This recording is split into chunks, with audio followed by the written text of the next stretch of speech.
welcome to the Faro webinar for virtual worlds. I hope you're all well, especially in these testing times. Today we are going to be going through with some industry specialists for the virtual reality and visual effects industries for TV and film, professional training, 3D visualization and that sort of thing. As we move into this sort of a very different new world, laser scanning and digitization of 3D environments is becoming much more prevalent, much more important as we continue to develop new ways of actually doing things in a virtual world. We'll move on quickly. I'll do a quick introduction. So myself, Matt Davis, I look after Faro's UK South territory for the architecture, engineering and construction industries. I've got over 10 years worth of experience in the metrology industry, looking at high precision measurements for automotive, aerospace, medical customers, that sort of thing. And moving into the laser scanning world, hopefully we can bring some of that knowledge into this higher accuracy, higher data capture world. So as part of today's agenda, we are going to do a quick overview of Faro. For those of you that are new to Faro, not sure about who we are or what we do, I'll give you a quick introduction to that. We'll then move into sort of a bit of a background about what we're going to be discussing. And then we have two superb industry experts joining us today. Craig Crane from Motion Associates. He'll be discussing VFX scanning for TV and film industry. Yeah, super interesting project he's got to talk about. And then also handing over after that to Alex Harvey from RIVR.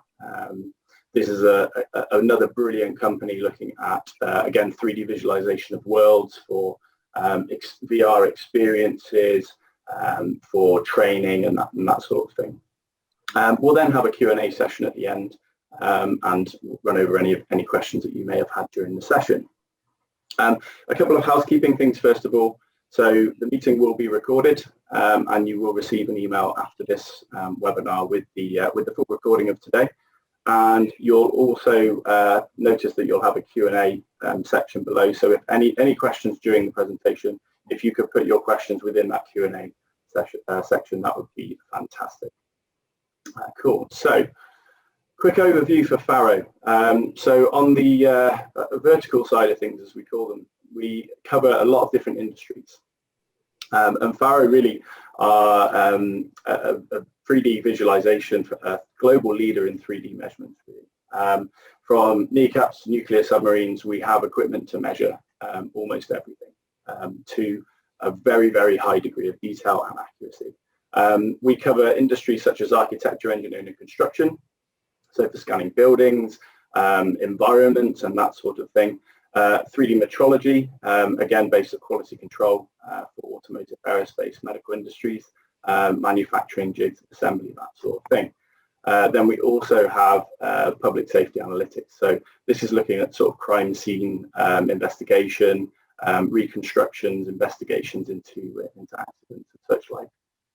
And we have a wide range of different technologies to be able to do that, from terrestrial laser scanners, which we're going to be showing you in a moment, to portable measurement arms, and really a huge amount of different products to enable people to digitize worlds and actually get information back from those worlds.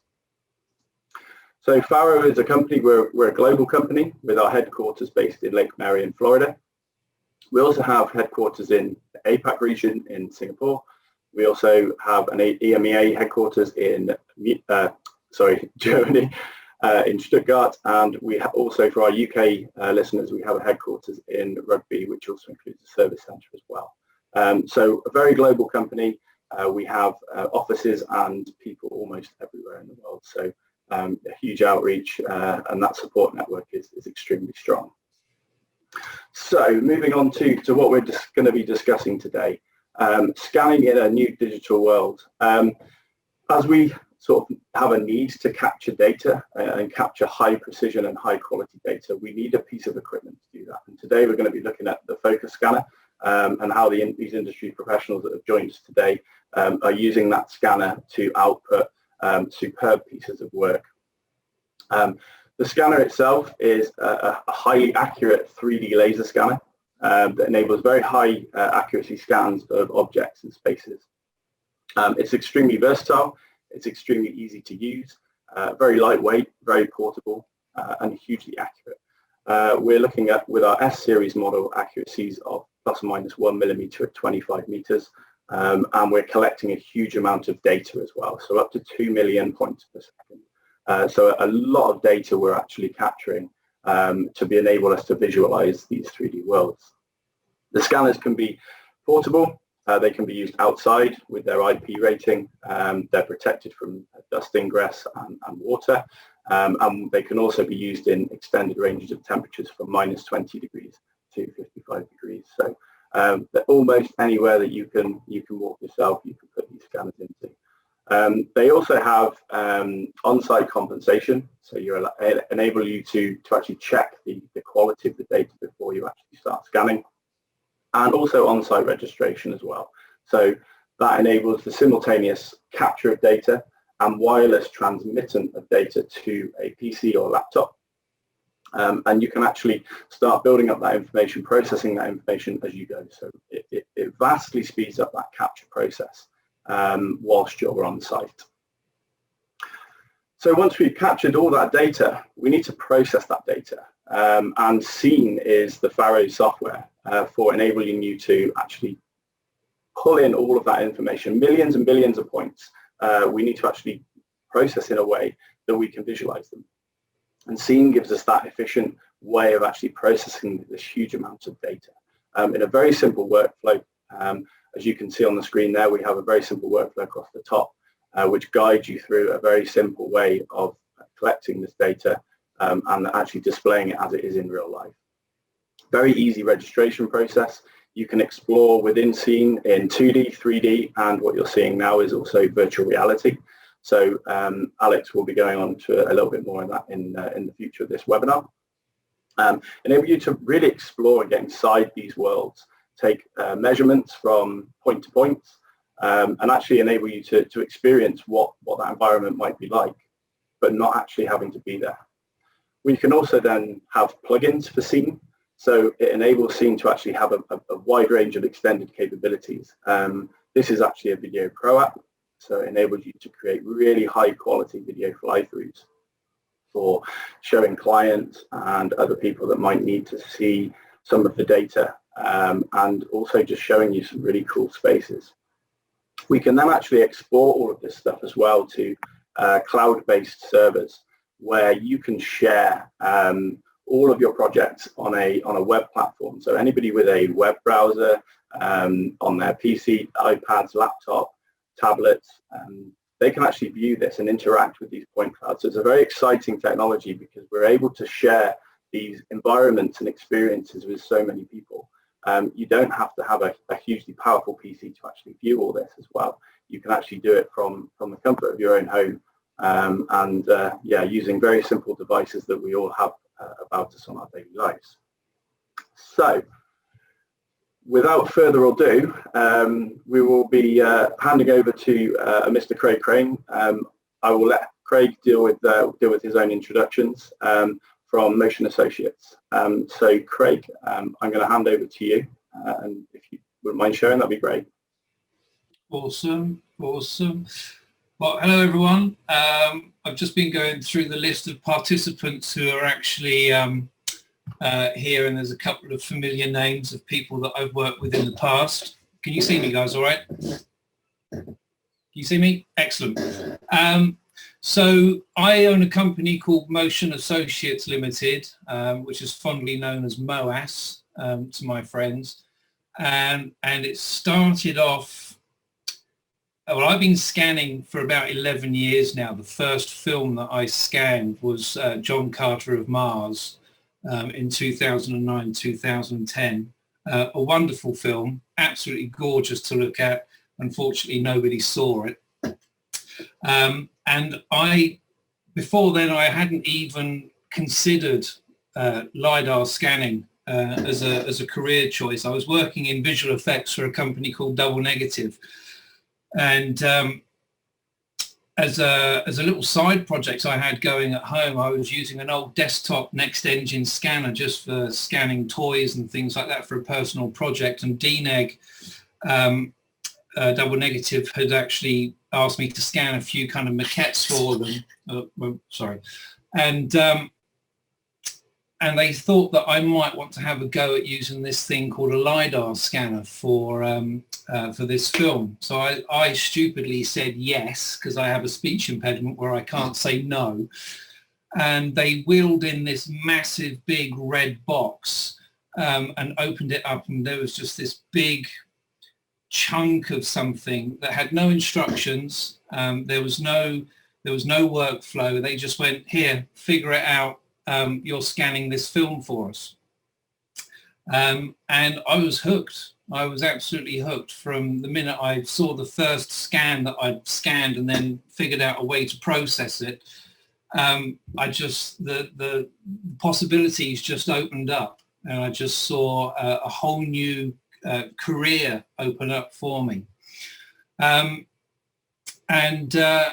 Then I did another film, and I ended up setting up a department at Double Negative that was just dealing with all their on-set scanning for visual effects.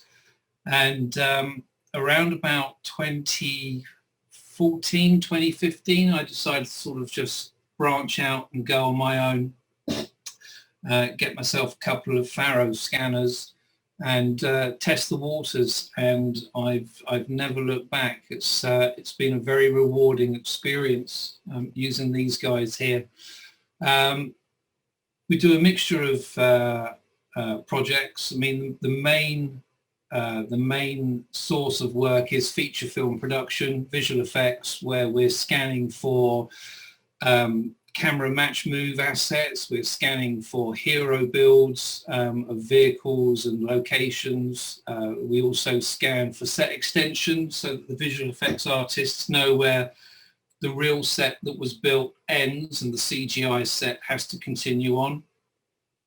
But I also do some other little interesting projects as well on the side when time allows. So I did a lot of scanning for a toy company called Hornby, who make Hornby trains, scale electrics, Airfix model kits, scanning real world assets so that they can make better models. And typically the turnaround times on those is exactly the same as on the feature film stuff, normally a day or two, and then it's delivered and what have you.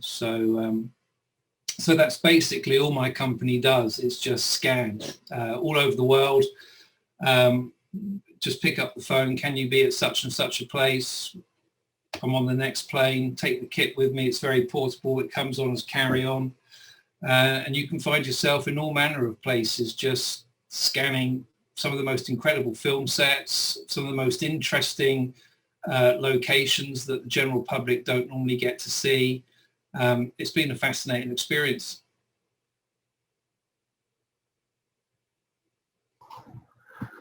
So Craig, I'm just wondering if you could share with us some of those projects. That'd be brilliant if we could see some of those.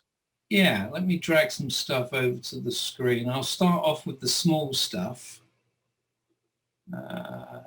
Desktop 2, share.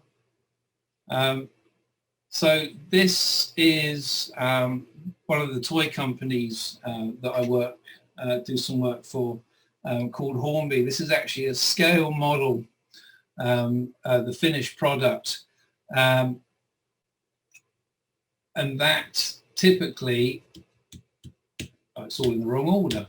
Oh, that wasn't very well thought out. There you go, here's another one. So this is a slot car racing scan for Hornby for scale electrics. BMW, quite a tricky scan actually, because there's a lot of reflective surfaces on there. Glass, some of the decals are highly fluorescent and reflective. So there are some challenges there as well with the way you scan it. But the end product, it gets put out to CAD and then gets sent to China for tooling, and then that's the finished product. And it's quite a rewarding experience when they actually send you a sample. that's actually a tangible asset that started off with a scan. It's different because when you work on a film, sit and watch the film and go, oh, that's pretty, that's nice. That was 2 hours I'll never get back. But it's weird actually being given something that's started off as a scan that you did. Other little things like, oh, my internet connection is unstable. This is a Sea King helicopter, which doesn't look that big in the photo, but absolutely huge. That was down on a naval base in Portsmouth. Going back to what I said earlier on about getting access to some really interesting places that the general public don't normally get to see. That was a fascinating place. Lots of paperwork needed to be signed before we even started. And then also we got here, this is a Thundercat at a museum. Got 2 scanners on the go there because we had very limited time to get this. So you've got one there on the floor doing all the low-level scans, and then you've got another one up high on the BBT, the big bastard tripod, getting all the top faces. And you'll notice in that image there are the target spheres on the floor. Probably one of the few times that I actually use target spheres. If I'm using just one scanner on its own, I never use them. There's no point. The scene software is just sublime when it comes to its cloud-to-cloud registrations. But I just wanted to make sure that I had all bases covered on this. So it took 2 minutes to set the spheres up. And I think actually when I put this all together, I still didn't use the spheres for targeting. I still went with cloud-to-cloud registration for both scan groups. So that's the toy side of things. The challenges that you actually come across when you're working on a feature film are completely different because you're dealing with much grander scales, ridiculous budgets, and impossible deadlines. So you get asked a question by a producer, which invariably would go along the lines of, hey buddy, how long will it take to scan this castle on a mountain from 3/4 of a mile away? And you say, well, by the time we've traveled between each scan position and got good coverage, maybe about 12 hours. And then the response is, great, you've got 4. Because that's how long we've got the location for. You have to think very, very quickly. There's several things that you need to think about in this instance. You need to find out, well, how is this asset going to be used? Is it going to be used for modeling? Is it going to be just used for match move? All of these things have an impact on how you scan. You know, do you need to go around the back? You know, I mean, you can see, I mean, that's a good 1.5 miles between the scanner and the cliff face behind it. And that was a very challenging scan, and it was also done with the 330, which I think had only been out 2 weeks prior. Its release was 2 weeks prior to me using it on this. So it was quite a moment. But then when the data came out, I was just totally blown away and relieved as well. Now, I don't know if you can make out what this one is, but hanging off the edge of this building in the World Trade Center complex is the Faro, and I would say that was probably the scariest thing that I'd actually had to do, not because it was at height. I'm okay with heights. It was just one of those what if scenarios, you know. Working in the States where it's very unionized, so you can't build a rig like that yourself. It has to go to someone who's part of a union.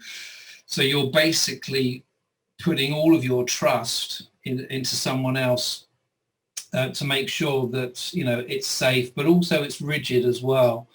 And we spent, I think we spent about a week and a half doing scans like this from various different vantage points in New York City for Marvel's Doctor Strange, so that we could actually get the lay of the land. It was freezing cold. I was just freaking out, you know, well, what if I turn around and the scanner's not there? How do I explain that one? But it was a rental, so it was okay. And the data came out great, and very happy with it. And the whole point of this was, in Doctor Strange, New York kind of distorts and contorts and wraps around itself. So these scans were used as reference for that entire sequence. Here's another shot. Again, my heart is in my stomach just looking at it, but absolutely worth it. Absolutely fantastic. I would do that again in a heartbeat. A typical film set. This is from Thor Ragnarok, which we shot down in the Gold Coast in Australia. This set was used for, or the data was used both for Match Move, but also for hero build and set extension, because obviously the set in the film was far grander. And it was a very elaborate set. It was almost like a maze, and just a total joy. Typically, all of the Marvel sets are, most of the production design is overseen by a chap called Charlie Woods. And whenever I see his name on a project that I'm scanning, I ultimately get very excited, because all of his set builds are just an absolute joy to capture. The attention to detail, the hyper-realism, you know, just tiny little things like little decals on windows that the viewer in the film won't see, but they're there and they just add to the texture. And I love scanning them. Another set from Doctor Strange, the entire Hong Kong sequence at the end of the film was actually filmed in Surrey, just outside Chertsey, and we built a mile-long stretch of downtown Hong Kong street. And so myself and my team basically just grabbed a scanner and just hit all of the shops in there that were built, fully dressed. All the shops are all completely dressed with everything that you can imagine you would find in a Hong Kong shop. None of it you can see in camera, but it all adds to the texture. And if you look carefully here, you can see the greens. This is where the real set ends and the CGI build will kick off. So obviously getting it right first time is pretty crucial. There's another reason why getting it right first time is important, because normally a set is scanned and that's the last thing that happens to that set. Then it gets bulldozed. So you end up being the custodian of the last physical interpretation of that set, and you can't turn around to a producer and say, it didn't go that great, can we do it again? You can't. It's not there. It's been bulldozed. It's in skips and tips. What else have we got here? And then we've got a couple of samples, which I'm happy to share with you now that they've been in the public domain for a long time. So this is a set build from Doctor Strange. Again, it's used both for match move and hero modeling. My rule is, when you're scanning, coverage is everything. And if you are lucky enough to be allowed to scan on wrap, that's when all the filming has finished. You can scan right the way through the night, completely uninterrupted, and it's absolutely gorgeous, especially if it's a set that looks as beautiful as this. This was amazing. And it wasn't a small set. You've got your entrance here, and then there's a small little courtyard, and then it opens up into this massive big courtyard with a tree, and there's a nice little corridor here that goes into some small chambers, and there's some small chambers here, and then there's kind of like a tavern here on the end. And you know, if you're gonna scan it, you got to scan it all. And it's just it was just wonderful seeing it all come together. And I think I delivered it within a day or two of it being scanned. Guardians of the Galaxy. I am quite partial to chaos and rubble and destruction, which Marvel do very well. You tend to have sets come categorized as pre-damage and post-damage, and I love scanning both versions, yeah, they certainly went to town. Again, Doctor Strange, this was part of the New York shoot, so just scanning a building and delivering a nice clean asset to the client. There it is in closer detail. And then we also have, no, I think that's it on that one. Oh, and a little bit of Star Wars, Rogue One. This was a very small build, actually, on a sound stage, but it was pretty crucial that it had to be absolutely right, and capturing everything, even the small details like the little clusters of rubble here. All of this came into play in the shots, and as soon as I'd finished, no exaggeration, they were ripping it down and pulling it apart, so it just adds to the pressure that it has to be right first time. So that's pretty much what I do, and yes, I think being a visual effects artist also has a massive influence and impact on how I scan stuff. Knowing how it's used, knowing how to be accurate yet economical with your data. It's no point boasting, well, it's a great model, it's 500 billion polygons, if no one can open it and use it. So it's about knowing what a vendor's sweet spot is, and if you know they can only open an OBJ mesh at 15 million polygons, then you don't deliver above that. You keep a version that is, a high-res version that you can knock down, but you don't want to be choking their pipeline with data that they can't open up. So accurate and economical, and coverage is king. It doesn't hurt to do more scans than required, and it's best to have them and not need them than not have them and then suddenly find out you need them. That's a fantastic summary, to be honest. Accurate and economical, but also amazing to see that you've got such high detail resolution models from TV and film sets that have long since been dismantled, and you have a collection, a library of such amazing data and amazing spaces that people can enjoy for years to come, really. And that's really for me the power of some of these systems is that they're able to give you that kind of digital store that's never going to go away.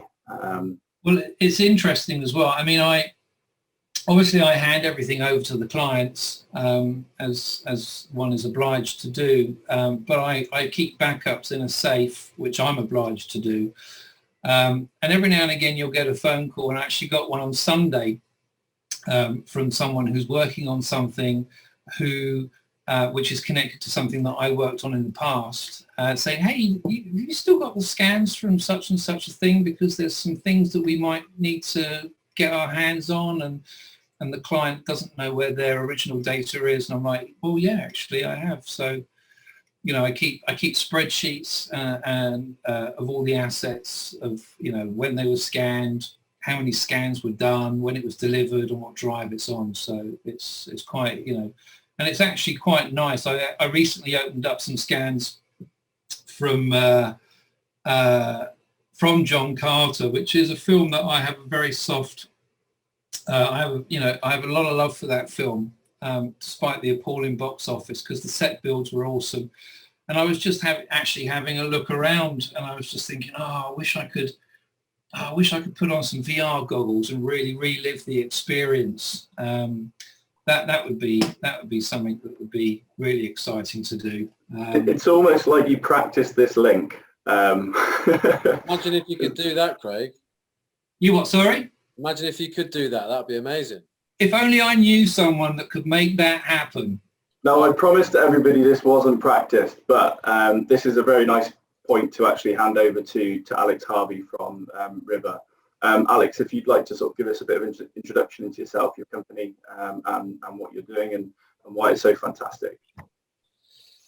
Thanks, Matt, and thanks, Craig. I don't really know what to say after Rogue One and Avengers, but I guess I can talk about the things that I've been doing. But Craig, all of that stuff sounds absolutely amazing.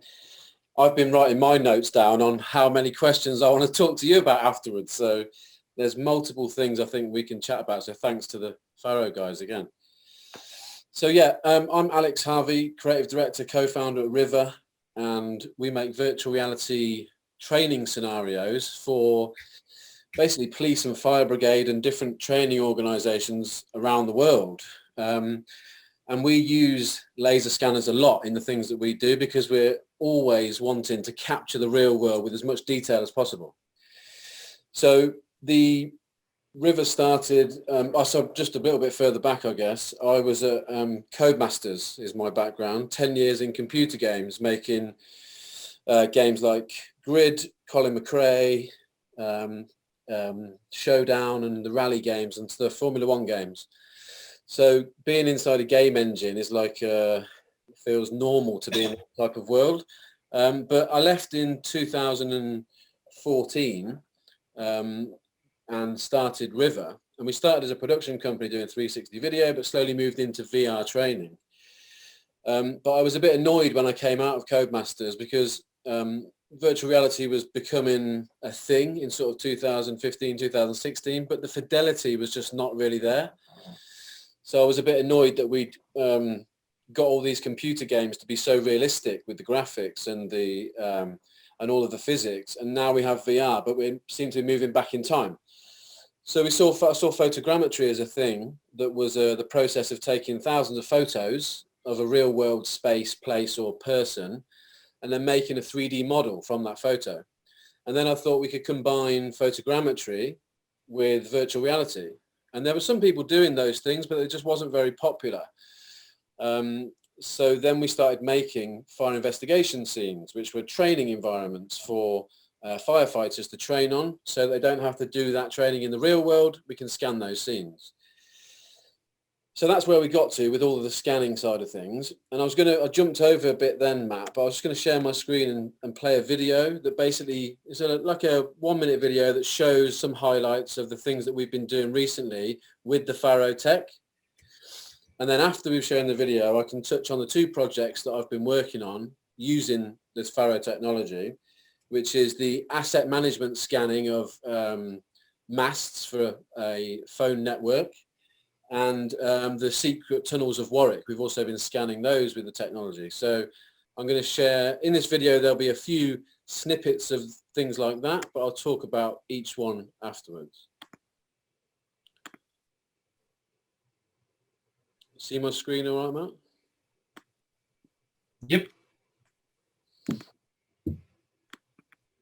Okay, so no audio. I'll just turn it. Okay, we'll have it low.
little video for you, Matt. I think you made an appearance in that as well a few times. Yeah, just a couple of times. I try and stay away from the camera as much as possible, though. Well, that's probably a good project to start on. So there's 2 projects there that we've been working on, as well as that video showed multiple other things that we also do, especially the interacting with objects in a virtual space. But that project that we used that scanner for then was in Warwick, when we had found a location that needed the courtyard area scanning and a graveyard and a church, and the area got wider and wider. But you came down with the focus and basically gave me it was my first time hands-on. So I think that was an interesting time for me, because obviously I like to learn the technology, but it wasn't a hard process. You showed me, and then I think you actually left after about an hour and then came back later on in that day. But that project was going around one building in an outside area, but that was my first time with the scanner, connected with an iPad to it, and I was pressing the buttons and choosing different resolutions. The beauty for me was it was taking the panos as well. So we were getting the panos and the geometry of this place. But the reason we're getting that is a different reason, I guess, to Craig's, because we're taking photogrammetry data as well as LiDAR data of areas and combining the two into a 3D model that isn't just a point cloud anymore, or isn't just an untextured mesh. It is a photorealistic model with different maps on it that we can experience in a virtual world. And that's the bit that, for me, it all comes back to, I mean, Matt, you touched on it really briefly. You showed a small section of using the Faro software with the VR headset. Now, I'm going to shout about this a lot, now and into the future, but I think you guys, as well as other scanning companies, don't shout enough about that. The fact that you can put a headset on and stand inside that space, there's probably not many people that can say they've actually tried it properly. But when you actually try it and stand in that space and measure a point to point, or switch between the pano to the point cloud and then be able to step out, it's like stepping out of the pano into the point cloud. In your software, I was floating around the tunnel network in Warwick, and I can visualize things. Everyone can visualize things rapidly, so much more. It's underrated, the spatial power of consuming data collected with scanners in VR. People just need to try it more. So I'm on a bit of a mission to make that happen, and capturing real world spaces is just, for me, it's the most interesting thing that I work on. It just so happens to be that helps massively with the business. So yeah, fire investigation and crime scene training is how we've used that technology to create products. So we scan those crime scenes or fire burnt scenes and then make them interactive, so people can go into those spaces and move things around, record the whole session, and you can go in there as a multiplayer environment. So we can be in there together, training in that space. And that's being used by law enforcement everywhere. And that's soon going to have road traffic collisions in there. So I think that's going to add to really using a scanner in one of those situations is going to be great. So that was the tunnel side of things. But then we also have other companies that a lot of people at the moment want to have like an asset management system for all of their things that are out there in the world.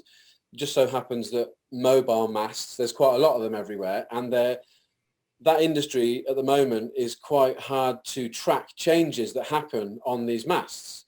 So we basically said, look, let's do a proof of concept with a certain phone company. We'll come and scan your mast for you. We'll use drones and photogrammetry, but we'll also use LiDAR, Faro. We use the Focus S. And we scanned the towers, and then we basically created a package to give back to them to say, from a 3-hour visit on this site, you can obtain this, this, this, this, and this, a fully textured 3D model, which could be used for so many things after the fact. But the idea is that asset would be have a photorealistic model from the day it was scanned with us and have every change tracked on it as it goes through time.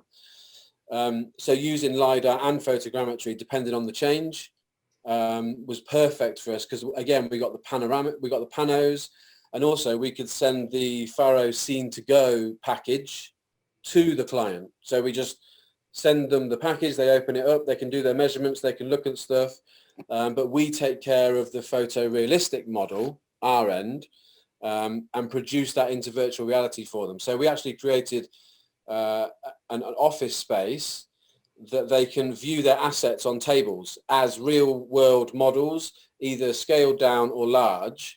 And we're proposing to them that basically, yeah, you could have real-time data being fed to this 3D model, like real-time data about the internet or the masts and the things that are on this device. They have data, they've got sensors, so let's just make that visual. And then if you and me and Craig are all stood in the same scene, we're looking at this product in front of us, but it's got live data coming into it. We can make decisions on what needs to change, or, you know, and again, it's just putting that, putting those assets into a spatial environment just makes sense to me. So I'm pushing that a lot with different people. But yeah, that's those two projects. That is the asset management and the Warwick tunnels. But also this Friday, we're going on another project to a theme park. Just so happens that lots of things are closed at the moment, which means we can go and scan more things. I think there's a gap in the market there, Craig. We can just start scanning lots more assets now because everywhere's shut. But we're going to go and do a theme park with the focus on Friday. So that's another market. I'm very keen, Matt, as we develop our relationship, to just take the scanner into these different environments and work out, you know, is there a need for this technology in this environment, or is it, you know, is it too much? In some cases it might be too much, but we're definitely going to be using it in crime scenes as well as fire scenes. I think it's brilliant that on firstly the commercial side of your business and how you're utilizing the LiDAR, the focus S scanning data to create these environments. So on the commercial level for professional training, maybe conferences, maybe you've got a supplier that is only allowed on site in small numbers, and they need to do some site surveys or some plans before they need to go on site. But also there's also a huge consumer market that I guess we can see as well from some of the stuff that you're doing in terms of content they can go and experience. And as you said, VR is a hugely powerful technology to fully sort of immerse yourself. And as haptics get better, you know, you're going to get that immersion in an environment that you're not able to visit. I guess we're talking about the technology that we're using, as in your technology, but I'm not mentioning the backstory. Obviously, the tunnels and the technology used to find these tunnels in Warwick, there's going to be a documentary to that as well. So we're filming a 2D, like we've got lots of video of you being there. There's a 2D piece to that. So I think there is this new market that you're talking about. There is this entertainment space where film and TV are going to be producing normal films on 2D screens still, but then there's going to be the need, or people are going to have the want these days, to be able to experience that environment in virtual reality. So just put a headset on, like a Quest 2 behind me here, put that headset on your sofa, and now you can be inside Avengers or one of Craig's films, you know, for 10 or 15 minutes. It doesn't have to be a full-on experience. That's a misconception with people. They think that VR would have to be an hour and a half sit down, the same as it would be a film. But I just want to go and have an experience from one of the scenes in that film. Like maybe in Game of Thrones, I might want to be at the Red Wedding, you know, sit there and see it happen. Or I might want to be in Ready Player One, but only play one of the scenes where I float around inside a bar. Like, I think there's a massive gap. And if Craig and other people are doing this in the filming industry already, you're scanning the sets, but they're using them for the 2D VFX stuff. There's a massive area that I think we spoke about yesterday, Craig, that's exciting for me. Yeah, well, I was thinking about this actually this morning on the drive into the office, because essentially it's a storytelling tool, what we're using, or the way that I'm using it. It's being used as a very small part of telling a very big story. But that's been something that we've been doing for thousands and thousands of years. I mean, from the minute that someone painted a herd of cows and cattle on a cave wall. They were chronicling a story, and that's pretty much what we're doing now. LiDAR as a technology, 5-10 years ago, someone would ask you what you do, and you say, "Oh, I'm a LiDAR scanner," and people would just kind of look at you the same way a dog would look at you if you've just shown it a card trick. They just look completely nonplussed. Yeah. But now LiDAR is On an iPhone. now widely understood. I mean, the latest iPhone has a LiDAR scanner on it. I've seen the data. Keep trying. But it's a good, it's now accessible. There are documentaries of hidden cities beneath cities, where the LiDAR is the linchpin of the entire episode, where you can go on these exploratory journeys and again see things that the general public can't see. Yeah. So it is a great storytelling tool. And as you and I were discussing yesterday, it would be great to, put it this way: the way that films are created and distributed is set for a massive paradigm change. Yeah. Partly because of COVID, but also now because technology has reached a threshold where the next leap is possible. And I would love to be sitting down enjoying a narrative story and be distracted by something that's happening behind me and just change my focus and see what's going on behind me. Does it relate to what was going on in front of me? Is this a whole new story that I can go off? And all of those kind of projects that require visionaries to make them happen all will require a digital capture of an environment. You can build this stuff from scratch, obviously, but you will need the reference. I think we are looking at a huge paradigm shift in the way that stories are told and how they're made. And scanning and capture is a huge part of it. I think, Craig, when you just mentioned then, you said about we used to tell each other stories about drawing on a wall, cave painting style stuff. That I think that there is an even bolder statement that might be that VR might be the last medium, because before you used to be able to tell a story by writing something down, or a radio broadcast or a TV broadcast, and we've still got to suspend disbelief a little bit there. But now I put a headset on you and you can be first person in that story, and then there's no more suspension of disbelief. You're just there. Oh, I know. As soon as we're done here, I'm going home, putting on my headset, and I'm playing Squadrons. I'm 50 years old at the moment, but as soon as I get home, I'm going to be 9-year-old me again, flying an X-Wing. Because that is, that was if you'd have told 9-year-old me that would have been in my future, I would have just told you to stick it somewhere. And that technology it's here and now, and I would just like it to be more widely used. And it does require visionary people like George Lucas, Dave Filoni, Jim Cameron, to push the boundaries. But you look at what they're doing now on The Mandalorian with the virtual volume and the Lion King as well. Yeah, Lion King. Richard Bluff and all those guys at ILM are just absolutely killing it, and that is the way things are going to go. And I think in my sector, I always used to have a conversation with set builders. Set builders would say to me, "Oh, you're the visual effects guys. You're going to put us out of work." And I'd be like, "No, I can't do what I do unless you're absolutely top of your game. Because if you've built a crap set, I'm going to be scanning a crap set." And I've been fortunate enough to work with some of the best set designers and scan their work.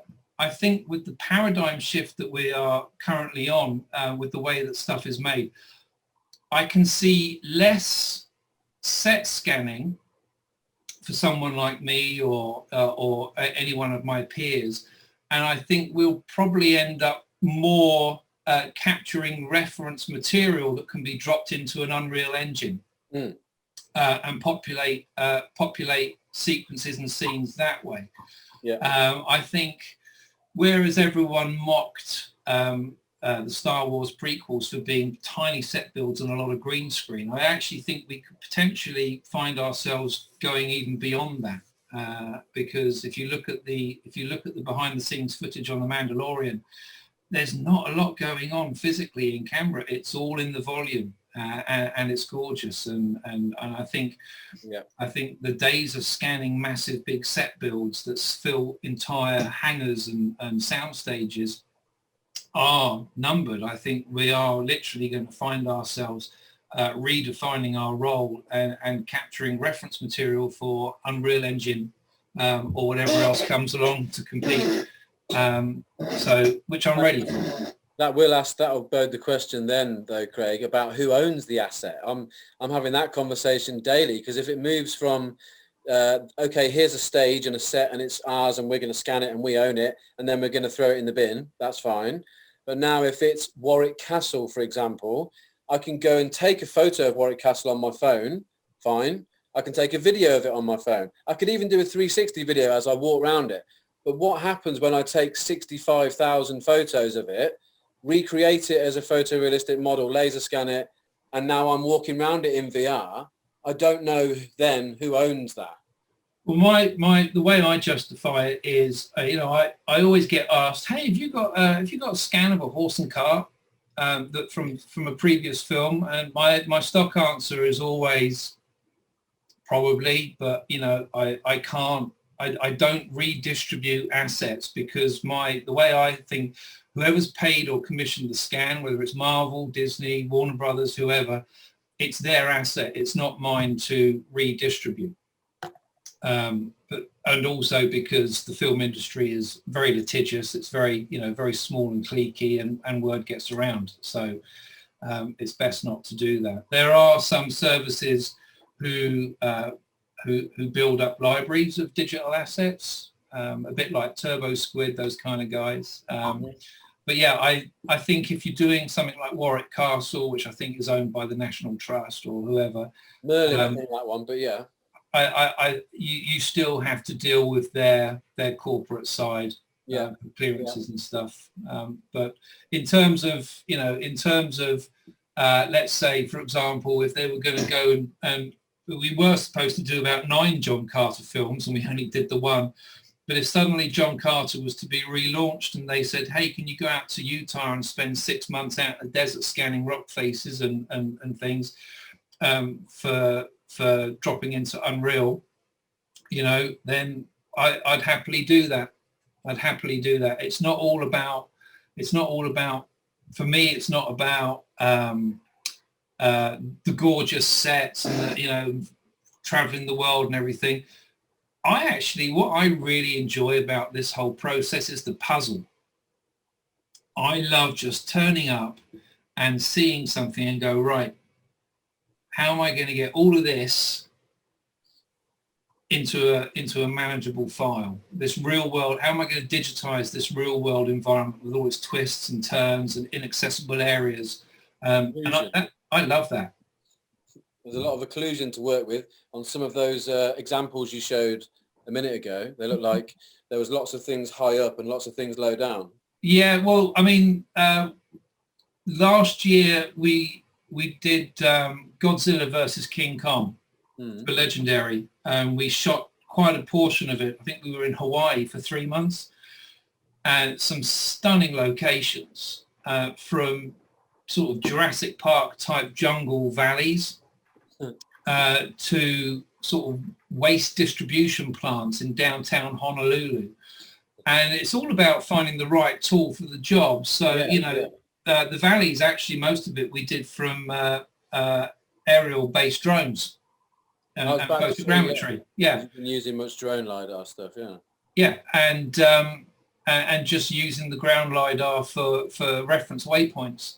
And it's about finding the right tool for the right job. But the biggest part of it is, working out that puzzle, walking onto a set and going, right, how am I going to do this? It turns into, you almost see it all. I mean, I scan, I don't know whether it's just unique to me or whether a lot of my peers also experience it, but very often I just find myself in situations and places and going, oh yeah, I'd like to scan this, you know. Yeah. Just having we all do that. Yeah, having a you scan go past the building, it's like, oh, that looks nice. I'll just whip the scanner out and there you go. Helps for that, Matt, so we can continue the loan is amazing. I guess just to sort of wrap it up a little bit, we've got a few questions in the Q&A. Some have been answered, some haven't. I guess we could probably start at the top, I think. Yeah, there's a few questions here. I've tried to answer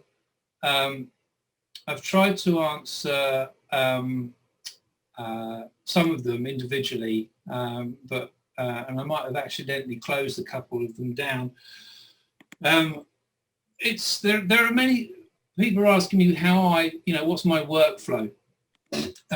Several years ago, I actually publicly shared my workflow, and I kind of regret doing that because then suddenly everyone was having a pop at it and trying it themselves.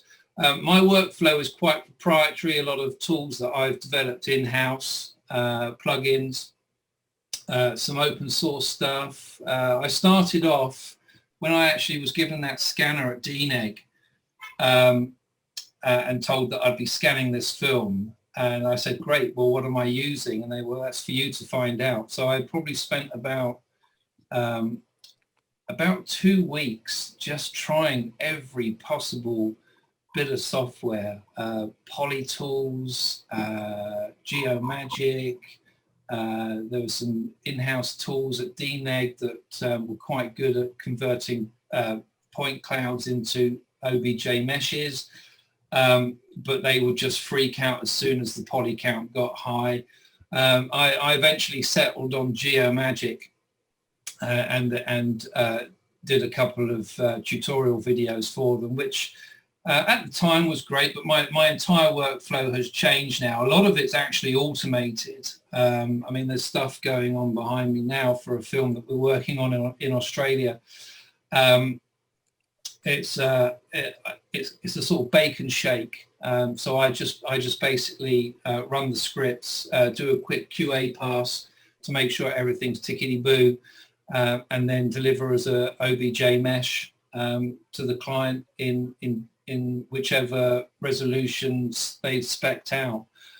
So yeah, it's part proprietary, so that's something that I don't share because I like to feel that that's how I can turn around sets in 24 hours, not 24 days.